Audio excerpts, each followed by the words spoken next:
We want to name just a few of the most important aspects of your life. And we want to call your attention to something that really is important. These may or may not be in order of importance. They're all going to seem important to you, but your Earth spins in its orbit in perfect proximity with other planets. Not your job. Your sun comes up every morning. Not your job. The water of your planet moves around in a pattern that serves your planet in terms of balance and energy and food supply. Not your job. Didn't go with us on that one quite as well. Your blood pumps through your body while you sleep. Not your job. You're not as impressed with these things as we are. We want you to begin putting, for a little while, everything that is important to you in the category of not your job, meaning not your action-oriented job. We want you to understand that there is a broader perspective that is moving things and keeping things in balance, and that the population of your planet is something that is tended to from non-physical consciousness perspective, that so much about what you are living here was set into motion even before you got here, and that there is a vibrational reality that you will call future experience that is underway, that you are contributing to on a daily basis by the sifting and sorting of the contrasts that you live. So just for a little while, we're not asking you to withdraw from life. We're not asking you to not have fun measuring yourself with others. We're not asking you to not enjoy the competitions that you find with each other. We're just asking you to put it in perspective.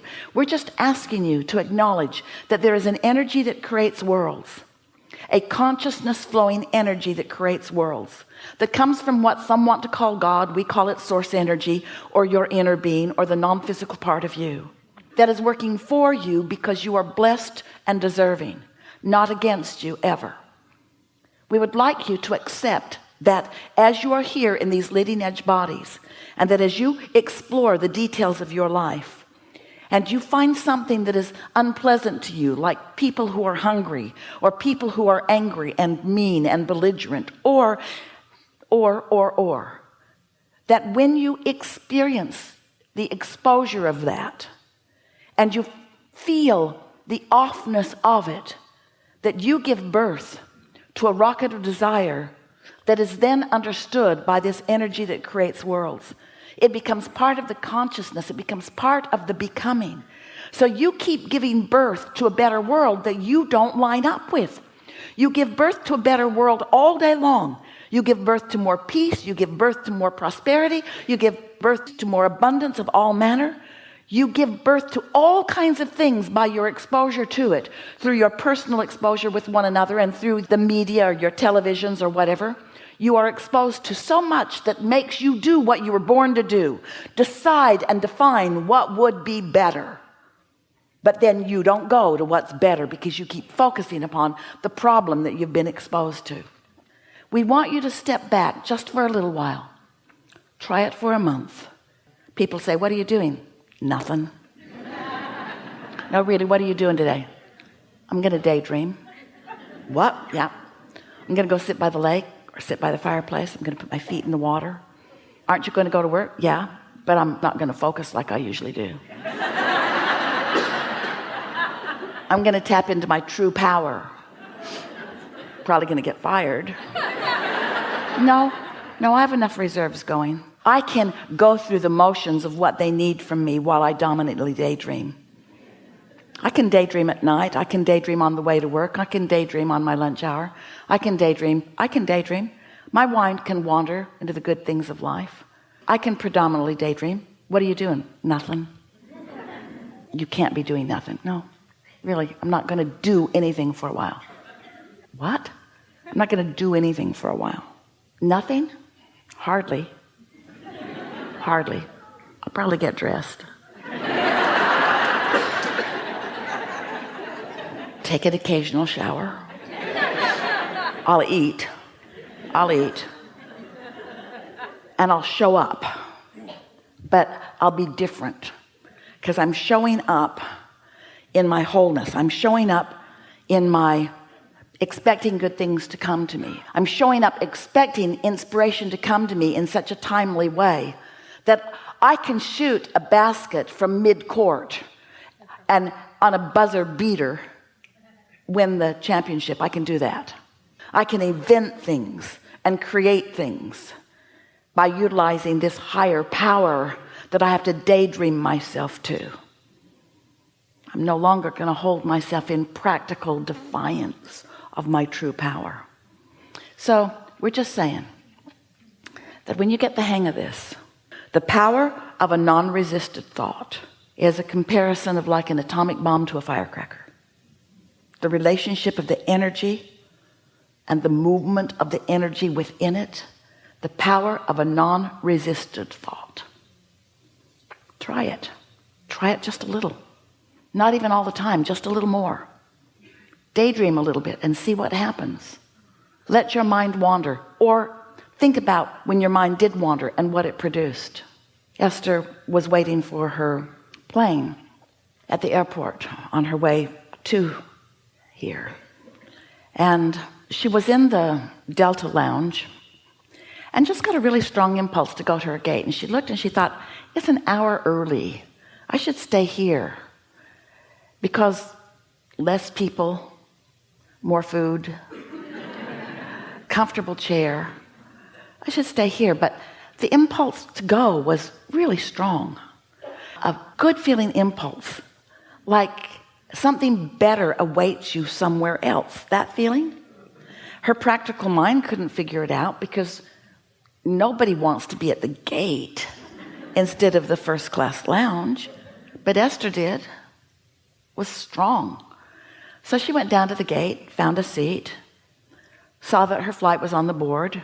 It was the next flight coming. There was an airplane still there and another one still coming. So she was there really early. And then she thought, I should have a drink of water. My breath might be bad. And she thought, I should eat a breath mint. My breath might be bad.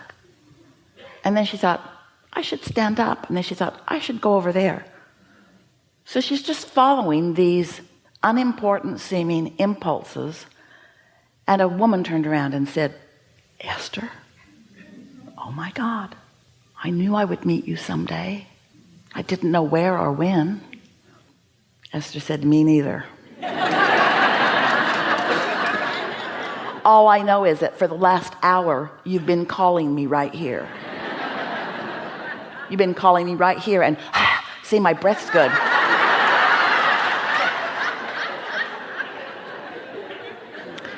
Now, we know these are not earth-shattering events, but what we want to say to you is that you are co-creating with all kinds of things. Oh, and this girl has a resume that knocks Esther's socks off. The last 5 things that Esther wrote on her daydreaming list are those kinds of things. In other words, the universe knows who you are. The universe knows who others are. The universe knows where you are in relationship to everything that you want. When you are in alignment with who you are and you get an impulse. Now, there's not one of those things that we said to you that Esther was thinking about that feels very important to you. In other words, how earth-shattering really is it for Esther to just get up and go someplace else? Not very, but isn't meeting someone a good thing? And isn't timing of that a good thing? And isn't co-creating a good thing? And isn't that how the world goes round? Isn't everything about co-creating? Isn't everything about that? You see what we're getting at? We've been working with Esther a long time. We're trying to convince her every day to do what feels best to her, not to do the most practical thing or the thing that in other words, what's more practical, to stay here or go there? What difference does it make? Follow your impulse. Except that there is someone upstream from you with a broader point of view that knows everything that you intend, that knows everything that's in your vortex, and knows, here it is, what the path of least resistance is to get you to where you want to be. But it's not path of least resistance just to get you from some place to another place. It's path of least resistance to give you the most fun along the way. You see what we're getting at? Now, you would like this story a whole lot better if this was the story we told you. Esther woke up one morning, couldn't wait to get down to the liquor store.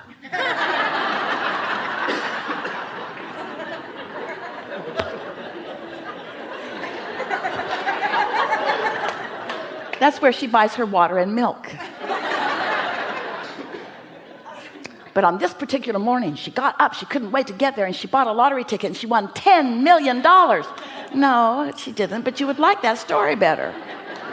You would like that story better. In other words, you're always wanting the big payoff. We're wanting you to understand that your big payoff life is a series of good feeling events over which you have control, because you are daydreaming, because you're maintaining your feeling of alignment and you're following your impulses, so that everywhere you go, the best that the universe has to deliver to you is delivered to you moment by moment by moment by moment by moment. And that is what living happily ever after really is. There is nothing that you cannot be or do or have. But you cannot hold yourself in vibrational resistance as your practical mind keeps taking score of where you are instead of where you want to be. And because you've not really understood this, and you've not allowed yourself to purposefully daydream, because you've oriented yourself to too much practicality, because you've been measuring your success in life to how others have approached you or others have approved of you. Those you work for expect things of you, and you want to perform in a way that pleases them. And those who you were born to expect things of you. You've given over your power to almost everyone else, seeking approval from their factoring you into them. And that's all right, because if you don't do what Esther wants you to do, she'll find someone who will. Are you afraid? No. Of course you want to do the things that you are supposed to be doing. We're just asking you to daydream too. Are you following? We're just asking you to begin leveraging this energy that creates worlds. Now, right now, you're sort of limp about it. We just delivered to you a soliloquy that could take you happily ever after into outrageous success on any endeavor that you're about, and you are limp about it because it doesn't seem big enough. It doesn't seem important enough. We ask for zero sacrifice. No sacrifice, no struggle, no attention, no effort. We didn't ask for any of the things that you equate with success. You've been barking up the wrong tree for quite a long time. It's time for you to start being nicer to yourself and daydreaming more and being happier about things and giving yourself more leeway and going to more places where you feel good and looking for more vistas that you can sit and look at, and more daydreaming, more just giving yourself the opportunity to let your mind be still while your vibration rises, so that then you can receive the impulse to put you in the right place at the right time for the things that you are looking for. We've enjoyed this interaction immensely.